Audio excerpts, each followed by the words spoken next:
Hi guys, Megan here with Cottage Quilting.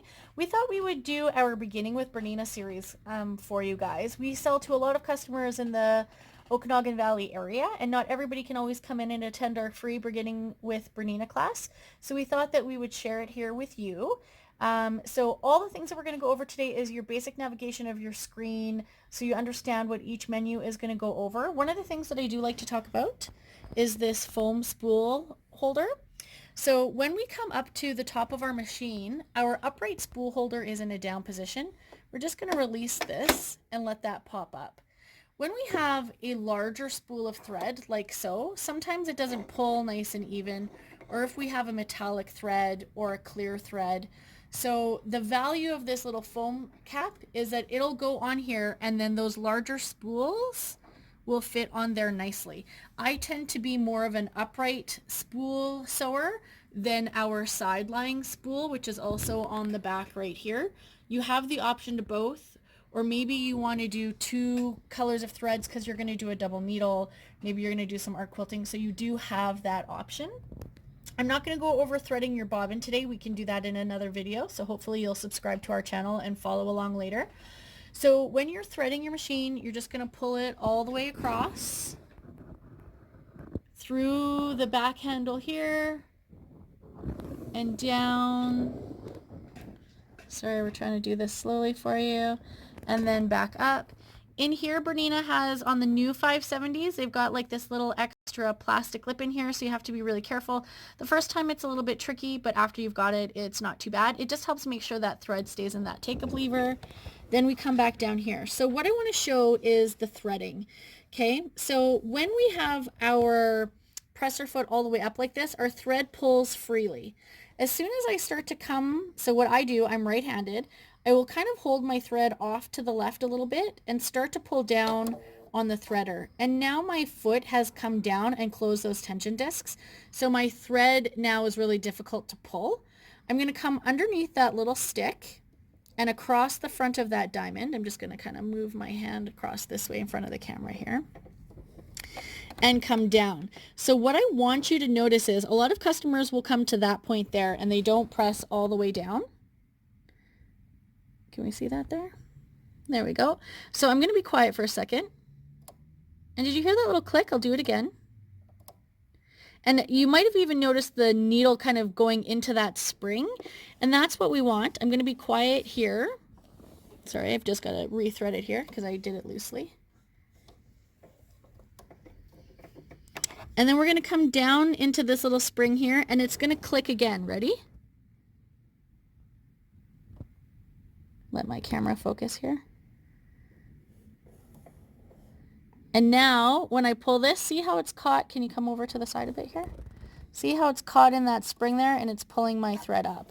So now I'm going to grab this on the back side right there. Okay. So now my machine is thread. So some of the things that we're going to go up to now is our screen. So I like to start on the left-hand side of our screen right here. So this first one here is your tension. I'm going to come out of this eye here so it's all clear. So when we're looking at this, I want you to notice as I change, Bernina is going to change the tension. The Bernina technicians have gone through all of their testing and they think they know what is going to give you your perfect tension. Now you're not married to this tension. If you want to change it, you can. So say I want to go in and I want to change this tension. I can slide up or down. I can use the plus or the minus, or I can use my left and right, or my width, sorry, or my length, either or. If I'm not sure, one of the things that I want you to notice is that anything that I have made changes to are yellow. Okay, so if I want to clear this, I can just hit clear and it'll go back to the way I want, and I can just X out of this menu. You can change your tensions while you're sewing at the same time if you need to. Okay, the next one down is our foot. So what I want you to notice is that I have the 1D foot on there. I've got the dual feed, which we will talk about. Okay, so I'll come back to that. So if I take this off and go back to my screen and put my default of my 1C on there. Okay, so now it's going to put that back there. Bernina's really smart in that sense, okay? So if I go to, I want to do this overlock. See how it switched to foot number 5? Because it wants you to put the number 5 foot on there, okay? So I'm going to put my 1D back on, and we'll talk about this in a little bit. So I'm going to go back into this screen right here. I'm going to tell it that I've got the 1D foot, and I'm going to close this screen. One of the other things that this little menu does as well is, say you have a handful of Bernina feet, but you're not sure what foot to use. In that screen there, all of the feet that are accessible to do that stitch, it'll also show you, okay? This one here is the weight. Okay, and so what that is that downward pressure of your foot. So again, if you click into here, sorry, I'm doing this all here at the store. There we go. You can change this manually, whatever you want to do. When you want to change these type of things is when you're doing different weights of fabrics, and you're not going to see the downward force of your foot control changing. It's kind of changing on the inside of your machine, but it's that downward force that's being pressed down onto the feed dogs. So more times than not, you don't have to change this. One of the examples that our students will use this for is we've got a Learn Your Feet class, and they're doing quilt as you go, and they're actually stitching decorative stitches onto batting and then their fabric. And because we don't want our batting to get caught on our feed dogs, sometimes we'll loosen off the pressure a little bit. So it will be good for us to change it at that time, but not all the time. So I'm just going to hit clear. Okay. And then I'm going to X out of this. Here is your plates. So your machine is going to come standard with the new 570 with the 9mm stitch plate. Okay. You can switch it to a 5mm. You can switch it to a straight stitch. But what I want to notice is if I put that straight stitch on there and then come back here and then try to do a zigzag, notice how my straight stitch has stayed straight. It's because I can't do it. So if I widen, it won't even let me widen this stitch. So I just want to remind you of things that are yellow on your screen or something that you've changed.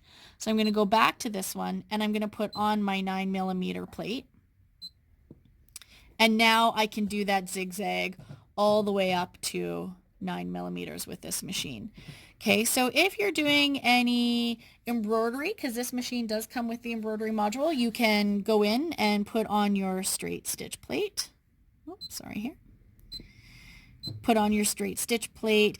If you want to do 9mm and you're going to do a double needle. So now you can see this yellow on here says 9mm with a double needle. So this is just going to help you continue to do this if you want to do cut work, all of those sort of things. So that's what that screen is referring to.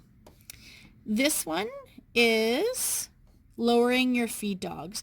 So I'm not going to go to the side, but it shows you here where you're going to lower your feed dogs and how when it's compressed like that, the feed dogs are down, and when it's popped up, the feed dogs are up. One of the things that I do like to inform customers is that your feed dogs don't necessarily pop up right away when you hit the feed dogs up. You can turn your flywheel and they will pop up, or I just trust my Bernina wholeheartedly and I start sewing knowing that my feed dogs are going to pop up. This one here is for my bobbin. So when my bobbin is starting to get low, if I have my sensors on, this area is going to start flashing at me here. This is also going to show you how to thread your bobbin. One of the things that I like to do with customers in store when they buy their machine from us is I have them thread a bobbin here in the store, because when you're coming through this little pigtail part right here, sometimes you're going to give it a nice little tug and people are concerned with how hard that little tug is. It's not too hard, but it's more hard than people think it should be. Okay, so I'm going to close this here.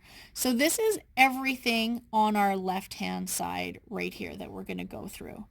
This little indicator right here indicates whether or not our needle is going to end in a down position or an up position when we are sewing. So if you like your needle to end in an up, you're going to have that needle hovering above that straight line. If you want it to go down, it is to go in that down position, okay? Everything here is our basic utility stitches when I scroll through this here, okay? So say I want to do an overlock. I can do it with my 1D foot. I could go in here and I can do it with my 2A foot. Okay, and I can do that. And now I could do that overlock. I'm going to go back to my 1D foot because that's the foot that I have on there. Okay, this one with the squiggle is our decorative stitches. So when I go into here, there is a whole slew of folders. Okay, so I'll go into this one here. In here, there are additional Christmas ones, or like say I want to do the Santa hat because I'm doing a stocking and I want to trim it with the Santa hats, or maybe I want to do a candy cane. Okay, so within your decorative folders, you can get lots of different stitches. One of the things that I want to point out is something called cookie crumbs. So I can just hit back to the decorative folder without having to X out of it. So maybe I want to do some baby ones now. And I want to do this little turtle. That one's super cute. Or this air balloon here. Okay, so we can cookie crumb back out of it. In here is my alphabets. Okay, and we're going to come to combining stitches and stuff in a little bit. This one is my buttonhole. So for those of you that like to garment sew and you're going to do some buttonholes, some of my favorite things in here is the eye. Okay, and we're going to talk about the eye in greater detail here in a little bit, but I'm going to do this one for the buttonholes. So one of my favorite features is when I go in here, I can put my button onto the size of, like, onto the screen, and then I can use my width and length to put that exact button, and it's going to size that for me. I'm going to use my cookie crumb and come back, and then I'm going to go to this one, and I'm going to say, you know what, I'm doing it in a jacket. So I'm going to do a really big hole because it's going to be a really thick button. And now it's an automatic buttonhole. So when I put my number 3A foot on there, it's going to stitch that out for me, and I didn't have to do anything but pin my garment because I've already sized it. So those are one of my favorite features when I'm in the buttonhole here. Okay, so I'm going to close this and I'm going to clear that because I made some changes. In here is our quilting stitches. So 1301, for example, is one of my favorite stitches. I don't know if you can see it here on the screen. I'll let that focus up. So see those three little stitches and then regular stitches? So you know when you're daisy chaining your fabric and you are stitching along and it'll do 3 tight little stitches, then it'll come out to regular stitches. You're going to hit the reverse button, and then it'll do those 3 tight little stitches, and then you can put in your next one, hit the start button, it'll do those 3 tight stitches. So now you haven't really like locked your fabric, but when you're piecing, and you know how the top part of your square comes off, now this part won't come off. Okay. Here's the blanket stitch. Love that blanket stitch. One of my favorite things with Bernina is the double blanket stitch. So this one does it does it twice. One of my favorite things too, and we're going to go into the eye here, is you can see that it's got the 1310 and the 1311. One's going to go this way, the other's going to go this way. Bernina gives you all of these stitches, but if you're in here and you're working on a project, you can also go into the eye and you could just mirror it. Okay, so we're going to come back to that. So I want you to remember that you have a lot of tools here right at your fingertips. These serpentines here tend to be favorites of people when they're doing the bindings and they want to shrink this up and they want to have a nice little serpentine. There we go, and I'm going to give this a bit bigger of a wave here and shrink this up, right? So there's lots of stitches. I encourage you to play with your stitches and create like a stitch Bible is what I like to call it. I always do them at their regular stitch, and then I will kind of widen it when I know what they are. The heart. Now, if you have some favorite stitches and you want to save them to a USB stick or you want to save them to your machine, this is where you would do it, okay? But I'm going to show you another way that I prefer to do, and I can do a little individual video on the heart and saving files that way, because I have a much easier way to do it. So I did go through the right hand side of our screen right here quite quickly, because those are just areas that you need to play with. What I do want to focus more on is the eye and our combination stitches. Okay, so if I go into the eye, some of the things that I want to talk about is this locking stitch. So some of us as quilters will lock our machine, or sorry, set up our machine so that it'll do a securing stitch right away. But as quilters, we don't always want that securing stitch on there. But sometimes I'm not quilting, and sometimes I just want to have a secure stitch. So I can hit that at the start of my stitch system, and it will do 4 stitches or 6 stitches, whatever I set it up to. We'll come back to that. And it will, oh, sorry about that. The phone is ringing. We'll just have to ignore that, so I apologize, guys. And so we will put that on. Once it's done its 4 stitches, this will go away. When I get to the end of my seam, I can hit that again, and now it will do that secure stitch at the end of my seam. Okay? In here, say I'm doing this zigzag, and I only want to have 5 stitches. It is literally only going to stitch out 5 stitches and then stop. If I wanted to do 700 or 570 stitches, it'll do 570 stitches.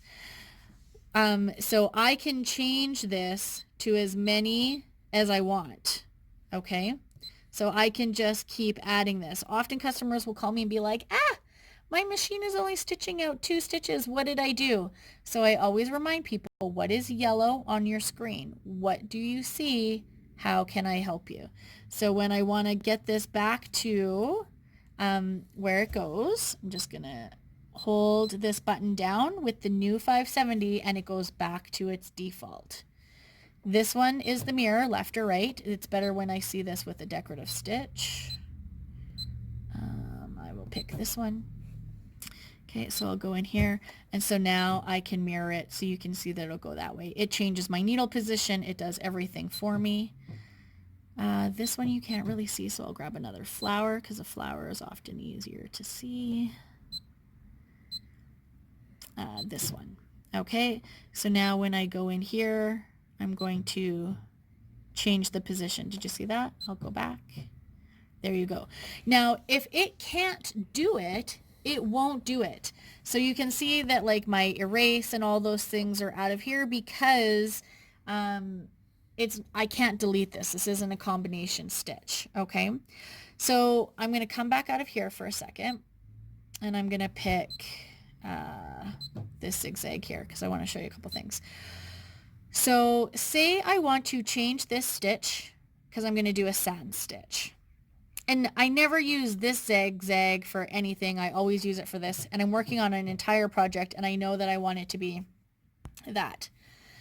If I hit this save button right here, and this is the save button that I prefer versus the heart, I can shut my machine off, turn it back on 500 times if I want to, and that stitch is going to stay the same. Okay, so I'm going to come out of here.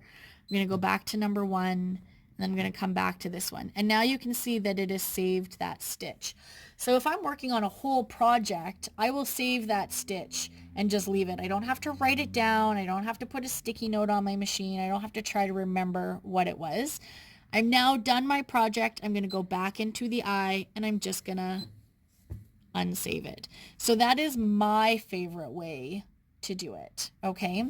This little one here is the reverse. You know how this way our feed dogs will push our fabric to the back of the machine. Sometimes when I'm quilting, or if I'm doing some applique and my quilt is big and I don't want to turn it, it's handy when I can just kind of like manipulate my fabric a little bit and then have my feed dogs now push the fabric towards me. So that is what is going to happen here, is that now the feed dogs are going the opposite direction and we're going to come back, okay? So I've covered most of the things here that we use on this screen. Some of them I haven't covered, but we'll do another video for those items, okay? So those are our basic eye features. The eye features in here are so underutilized. The balance you shouldn't have to play with much, but you can see here when I change it, do you see how that changes what that stitch looks like? There we go. So I'll increase it a little bit more. Okay, so depending on what kind of look that you're going for, right? That's really tight. This is really loose. So depending on, maybe on a pair of jeans, that's going to look really cool. Okay, so depending on what you're doing. Okay, so I'm going to come back out. And again, it's green or it's yellow on my screen, and then I've changed it down to nothing. Okay, so we're going to close out of there. Now with the combination stitch, I'm going to go into the lettering, okay, and I'm going to hit the A here. So you can see that it's going to do A the entire time. If I hit this little plus, now I can go into the combination stitches. So I'm just going to do dad because it's nice and short. Okay, so I've created dad. Maybe I need to do daddy, but I spelled daddy wrong. And I'm like, oh gosh, did I spell daddy wrong? I can use this little arrow right here to navigate my stitches. So now I'm 5 of 5 and I can go backwards and I can delete them this way. Or I can use this little arrow here. So I'm trying not to get my fingers in the way. And I can pop this out. So now I can also see what everything is up here. So I'm like, oops, I don't want the I. I actually want to have a Y. And oops, this is supposed to stay with a T. So I'm going to delete that. I'm going to hit that A because I want to stitch behind it. And then I'm going to put that in there. So it just gives you another way to kind of see what it is that you're doing. I can hit this and I can make it small again. One of the other things that I really like about combination stitches is if I want that capital D to stay 9 millimeters, I can go to the A. I can use my stitch width and length and shorten just that letter if I want. So here I'm going to go back up to this one, 6.2 and 8.9. So I'm going to change this to that, and so now they're all going to stitch out differently. Okay, so I can kind of see that that A is a little bit smaller there. Okay, so when you're doing combination stitches, I can now jump into the decorative stitches and I can add anything I want anywhere. And I can keep deleting them. I can keep adding. I can do anything that I want to do with a combination stitch. So if I come out of this, I'm back to the A's. If I click back into this, my last stitches are still in there. If I shut off my machine, goodbye stitches. Okay? Hopefully you're still following me. I did that quite quickly. Okay, but you should be able to follow through with those. As you can pause me if you need to. Okay, so now we're going to talk about your menus. So before we go on to the other menu settings, the one thing that I want to talk about is right here, the pattern end. Okay. So if any of you have done like a blanket stitch, and you know how I'm going to make this a little bit bigger so we can see it. You know when you're like 1, 2, 1, 2, 1, 2, 1, 2, 1, 2. If you hit pattern end when you're doing it, it will end at the end of its stitch pattern. So remember how I had created this combination stitch? When it's going through all of those stitches, when I get to the end of the chain here, I don't have to try and guess when the end of that Y is going to hit. If I hit this pattern end, it will stop at the end of that pattern. So now I have my machine programmed to secure stitch and cut when it's done. So it will do that for me. Okay, so the pattern end is one of those great buttons that so few people use. I really want you to play with it because it's fantastic. Over here is our needle positions, our left and our right. I apologize, I didn't cover that at the beginning, but those are your needle positions. This is your length, and this is your width. Okay, so now what we're going to do is we're going to go into our main menus here. So that's this one here that looks like a baseball diamond, or it looks like a home. Okay, so depending on what you like to refer to. So in here, we're only going to talk about sewing mode. We are not going to talk about embroidery mode, but the new 570s all come with the embroidery mode. We're going to go into the gear setting. So in the first one is our utility stitches. Okay, so we're going to click on here. In here is if we want to change our master tension. I don't know why you would want to, because I've already showed you how you can change it. So I know why you would want to, but you don't have to, right? Let Bernina take all the guesswork out for you. Let them be the ones that tell you what's easy for you, and then you can change it if you want to. Okay? RPMs, this is how fast your machine is going to go. When I am sitting in sewing mode, I don't change this because I do have my speed control over here that I can control my stitches speed here. So in sewing, I personally don't change this. When I am embroidering, I do, but I will do a different video for embroidery, okay? Okay, this one is the securing stitch. So right now, if I hit the end stitch, so I hit scissors, okay, it is going to do 4 stitches, and it is going to do a secure stitch. So at the beginning of my stitch cycle, it's going to do 4 stitches. At the end of my stitch cycle, it's going to do 4 stitches. As a quilter, I want to shut that off, okay? As a garment sewer, I might want to turn it on, but this is where you do that, okay? This here is another set of options. This one here is like one of our favorites. I could go over this forever. Okay, let that focus up. This button here is my hover height, okay? So, or my presser foot raise up and down height. When I am done with my stitch, do I want my presser foot to raise up this high? So here, if you can just pan over here, right? Like I can get my finger all the way through that. That's pretty high. I sometimes just like my presser foot to hover a little bit. So in here, I can change how high that is.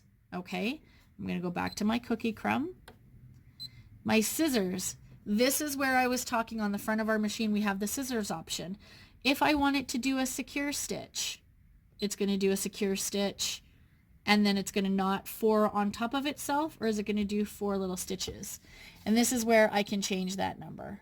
Okay, so depending on what you want it to be. So for me, at the store, because we like to demo all the features of the machine, we'll leave this on. When I'm at home and I'm doing quilting, often I don't need it to do a secure stitch, so I will shut this feature off. It just depends on you and what you're sewing for your project. Here is that reverse. I leave it as is. So some of these I'm not going to cover. My pattern end. So this is where I was talking about the pattern end, where I wanted to do the 4 stitches, I wanted to cut, and I wanted to raise my presser foot. So you can get very specific with these features here on what you want it to do. This is, okay, so this one is for you applique lovers, okay? So right now, when I stop stitching, I have it set so that it'll raise just a little bit. So now this is like my hover. So I'm done stitching, it stitches out, and I want it to hover just a little bit so I can rotate and pivot. Okay, this is where I want it. If I want it to raise all the way up, I would change it to that one. If I don't want it to raise and I want it to stay all the way down, I select that one. So this is the hover. This is the feature that everybody really likes on how they can change that, okay? So I'm going to come back out of here and I'm going to remind you what menu this is. So cookie crumb it back out. It's this one here that's got the 4 little features. I'll focus that up. There you go.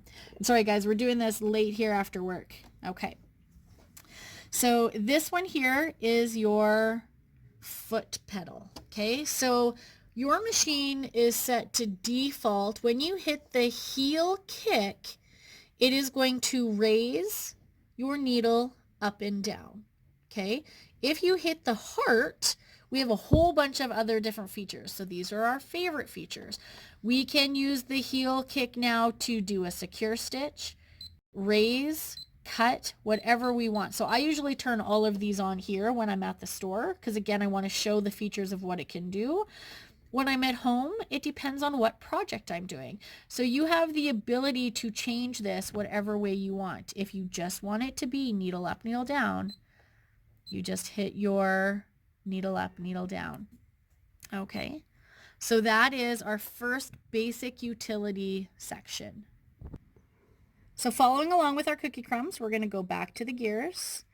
This is our embroidery section. So as I discussed, I'm not going to discuss this during this video. I can do another video. But if you do have the embroidery screen, this is where you can play with some of those master settings.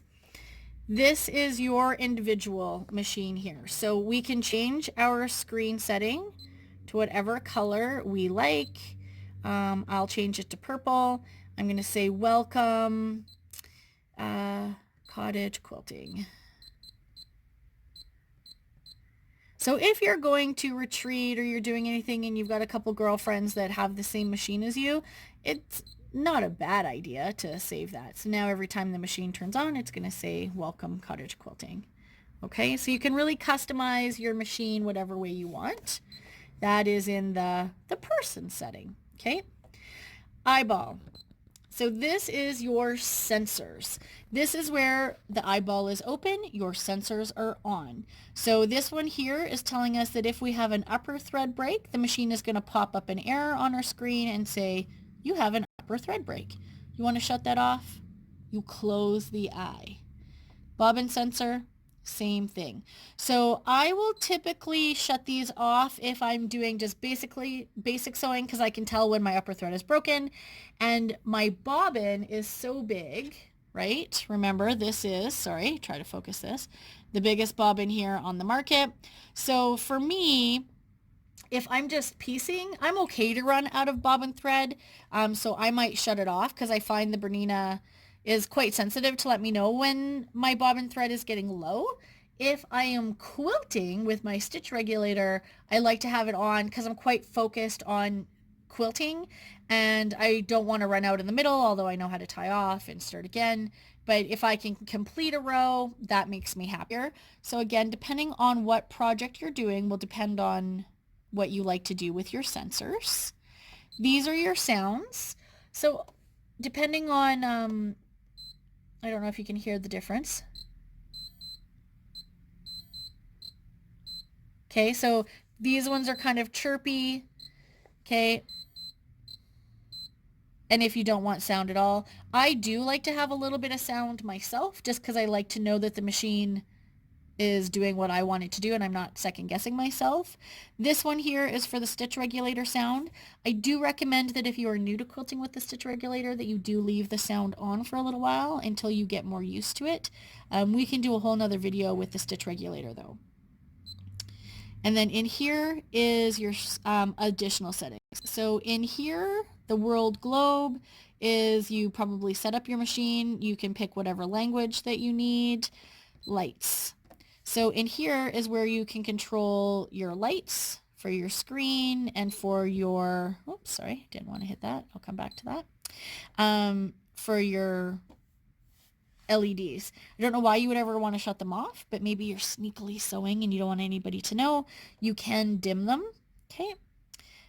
In here is what version of software and everything like that that you are at, the total number of stitches, when you need it to get maintenance next. So like you can tell this one here has quite a few stitches still left that it can go before it needs its maintenance. And here is if you wanted to really name your machine, you want to give your email, your phone number, any websites, anything like that. And here's the log. This is more for technicians, so I won't cover that off right now. And then we're going to come back here. The one that looks like a factory. Okay, so remember how at the beginning I was talking about what is yellow? What is everything that you've changed? Maybe you've made a ton of changes and then you're like, oh my gosh, I'm so overwhelmed. I don't even know what I did. No problem. I can wipe this right back to factory settings. Now, keep that in mind that if you have saved something and you really want to save it, if you wipe it back to factory, forget it, man, it's gone, okay? So you can do that in any of these screens here. Now see how my screen went back to blue? Because I did have it on purple before, okay? So I don't know if any of you caught that or not. The wrench. The 1 foot that we really recommend that you don't share is the 3A foot, so your buttonhole foot. So if you can avoid sharing that one, great. If you do find that it's not stitching as well as you want it to and you need to recalibrate it, this is where you would do that. You would put it on. It's going to give you the steps and the directions. Go ahead and compare what your settings are to your girlfriend's settings or your friend's settings. I'm sure it will be different, okay? Updates. So I'm going to click on this right now, but I'm not going to click any further. If you need to do an update on your machine, you can do it with USB right to your sewing machine. What you'll do is you'll go on to Bernina.com under the support section and grab their update. You'll put the USB into the side of your machine and then you will hit this button and it will update for you. In here, thread catching guide. Okay. This one is important. This one you guys can do on your own. Okay? So what I want you to know is follow these directions, remove the presser foot, do all these. What I want you to notice when you hit this, nothing happens, but something does happen. I want you to follow the rest of the directions and hit your cutter button right here. And I'm going to come back and do another video on this one so you guys can see what happens. But if you come back and say that your thread cutter is not cutting very well anymore, I'm going to ask you, have you done your thread cutting cleaning? Okay, so we'll come back and do that video another time. This is a video on oiling, how to oil your machine. I can do another video specifically on oiling it because there's a handy dandy little trick on how to get your bobbin perfectly lined up again. And then this one is for embroidery.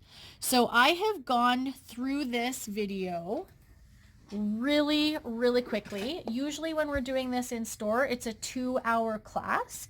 So I've tried to go through this as quickly as possible so that you can go along and stop and pause. I'm open to any feedback. I might redo this video if I get some good feedback on where I could slow down and go over that a little bit more. And we do have some other videos that I will update. So I hope this has been helpful to you. This is the 5 series. I will do a 3 series, 4 series, and a 7 series as well. The 8 series mastery is also on our YouTube video channel, or you can go on to cottagequiltingonline.com under Bernina classes and events, and it'll all be there. So I hope this was helpful. Subscribe to our channel and stay tuned. Thanks, guys.